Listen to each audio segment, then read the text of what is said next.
Question number 5 is related to equation of motion with constant acceleration. Statement अगर आप देखें इसमें कहते हैं a body freely falling from rest has a velocity v after it falls through a height h. The distance it has to fall further for its velocity to become double is. एक object freely fall कर रहा है rest से, initially rest पे है और freely fall कर रहा है। तो अगर गिवन डेटा लिख लें V I is zero, V I या वी नॉट लिखूँगा जब टाइम ज़ीरो है तो इस वक्त वेलोसिटी ज़ीरो है।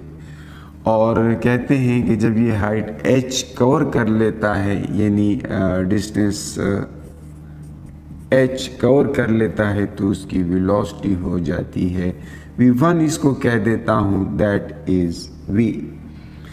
एंड ये कहते हैं कि मज़ीद उसको कितना डिस्टेंस कवर करना चाहिए, कितनी हाइट मज़ीद कवर करे कि इसकी वेलोसिटी जो है क्या हो जाए, डबल हो जाए ओरिजिनल का। तो पहले v थी तो वेलोसिटी v2 जो है that is 2v।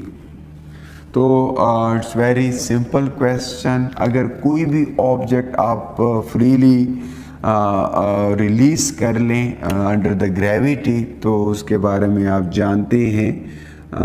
Third equation of motion 2as is equal to vf² minus vi²। इस पर्टिकुलर केस में जब वो ऑब्जेक्ट हाइट h तक ड्रॉप करता है, न यहाँ पे वो हाइट फॉर एग्जांपल जो इनिशियली इस लेवल पे था, यहाँ से डिस्टेंस h कवर करके यहाँ तक पहुँचता है और फिर मज़ीद भी नीचे जा सकता है, ठीक है। अब इस हाइट पे पहुँच के इसकी वेलोसिटी, यहाँ पर तो उसकी वेलोसिटी v0 ज़ीरो थी, यहाँ पर v1 वेलोसिटी है दैट इज़ v। और नीचे वो कहते हैं कि कितनी हाइट कवर कर ले, कितना डिस्टेंस मज़ीद कवर कर ले s2 के उसकी वेलोसिटी जो है वो 2v हो जाए। तो इस पर्टिकुलर केस में ये इक्वेशन यूज़ करेंगे। पहले केस के लिए ये हो जाएगा 2ah, vi ज़ीरो है, vf v1 है, ठीक है। तो ये आप देख सकते हैं v1²। And from hair you can see that height is v1² divided by 2a। ये पहले के लिए। दूसरे के लिए अगर हम लिखना चाहें द सेम सिचुएशन, अगर इसको भी ज़ीरो से हम रिलीज़ कर लें तो यहाँ पर पहुँच के वो दूसरी हाइट होगी जिसको मैंने फ़िलहाल s2 लिखा हुआ है। उसके लिए यहाँ पर v1 की बजाय यहाँ पर v2 लिखूँगा। लेकिन ये बात याद रहे v1 vi इसके लिए भी ज़ीरो होगा, ठीक है। तो मैं उसको once again v2² divided by 2a लिख रहा हूँ। ये आ जाएगा हमारे पास ऑब्जेक्ट 2 के लिए। तो s2 अननोन है, इसको यहाँ पर मिटा के यहाँ पर मैं दोबारा लिख लेता हूँ। अगर मैं रेशो लूँ, दोनों का रेशो ले लूँ तो मेरे पास आ जाता है s2 डिवाइडेड बाई h। मैंने इस इक्वेशन 2 को इक्वेशन 1 पे डिवाइड कर दिया तो 2a दोनों में है, डिनोमिनेटर में है, वो कैंसिल आउट हो जाएगा। ऊपर v2² रहेगा, नीचे v1² होगा, ठीक है। और आप जानते हैं कि v2 जो है वो 2v है और v1 v है। तो यहाँ पर हम वैल्यूज़ पुट कर लें। s2 is 2v whole square divided by v², v1 v है, जबकि h जो है डिनोमिनेटर से वहाँ ऊपर चला जाएगा, मल्टीप्लाइड विथ h हो जाएगा। इनको हम सिंप्लीफाई कर लें तो ये 4v² divided by v² multiplied with h आ जाता है। v² cancels with b² and we are left with 4h। तो आंसर इज़ 4h। यानी अगर ऑब्जेक्ट मज़ीद 4h डिस्टेंस कवर करे तो उसकी स्पीड उस स्पीड के डबल हो जाएगी जो कि हाइट h तक इसने अटेन की हुई है। और इसके बाद नेक्स्ट क्वेश्चन अगर आप देखें वो भी एक इंतहाई इंटरेस्टिंग क्वेश्चन है। A body initially at rest is moving with uniform acceleration a। Initially rest पे है, once again v not is equal to 0। हमें फाइंड क्या करना है, डिस्प्लेसमेंट फाइंड करनी है, लेकिन लास्ट 2 सेकेंड्स में, जबकि ये कहा गया है कि n सेकेंड्स के बाद इसकी वेलोसिटी v हो गई है। तो अगर मैं यहाँ पर इक्वेशन ऑफ मोशन लिखूँ, मैं पहले n सेकेंड के लिए जो डिस्टेंस है वो फाइंड कर लेता हूँ। n सेकेंड का डिस्प्लेसमेंट उसको मैं कह देता हूँ sn, और फिर मैं n-2 सेकेंड्स के लिए डिस्प्लेसमेंट फाइंड करूँगा। एक तो टोटल डिस्प्लेसमेंट मेरे पास आया n सेकेंड का, फिर n-2 सेकेंड्स का डिस्प्लेसमेंट मैं फाइंड करूँगा।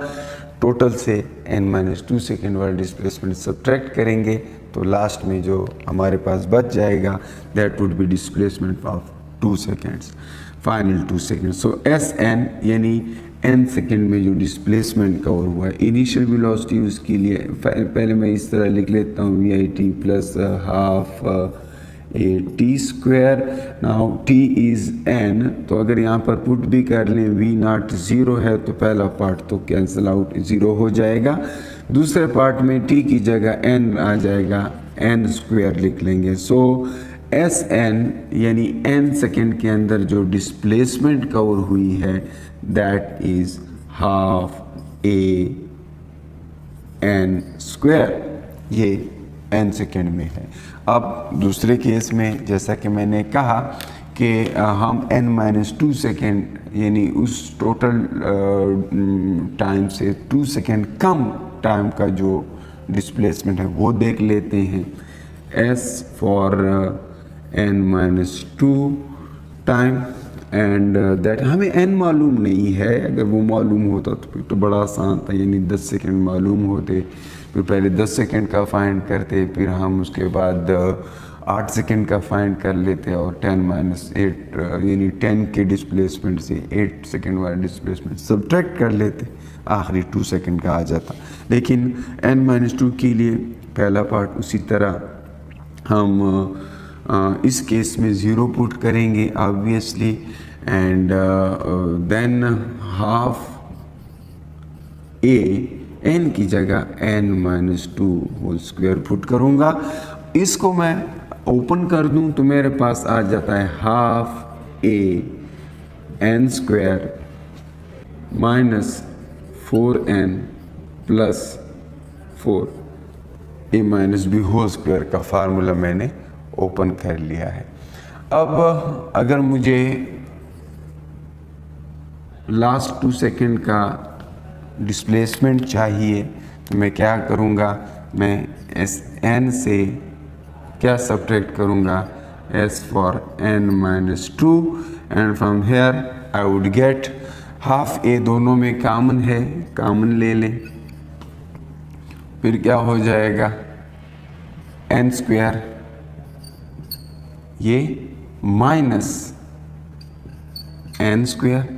इन सब के साइन चेंज हो जाएंगे क्योंकि माइनस का साइन है, तो यहाँ पर n स्क्वायर प्लस में है, मैंने माइनस में लिखा, यहाँ पर -4n है, मैं +4n लिखूँगा, यहाँ पर +4 है, मैं -4 लिखूँगा, ये हो जाएगा। तो यहाँ से हमारे पास 1/2a n square minus n square subtract हो जाएंगे। 4n-4, यहाँ से 4 कॉमन आ जाएगा, बाहर लिख लूँगा, n-1 रह जाएगा, और इनको मैं सिंप्लीफाई करूँ तो 2 और 4 ये सिंप्लीफाई होकर हमें मिल जाता है 2a into n-1, that is the displacement that is covered in final 2 seconds of the motion.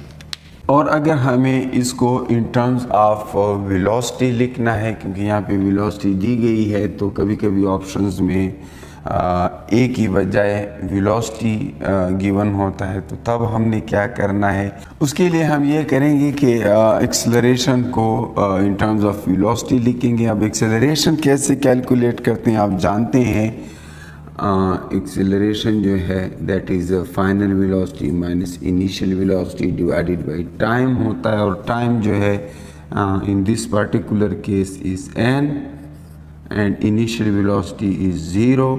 सो यहाँ पर आपके पास ये 0 हो जाएगा, तो आप v डिवाइडेड बाई n लिख सकते हैं।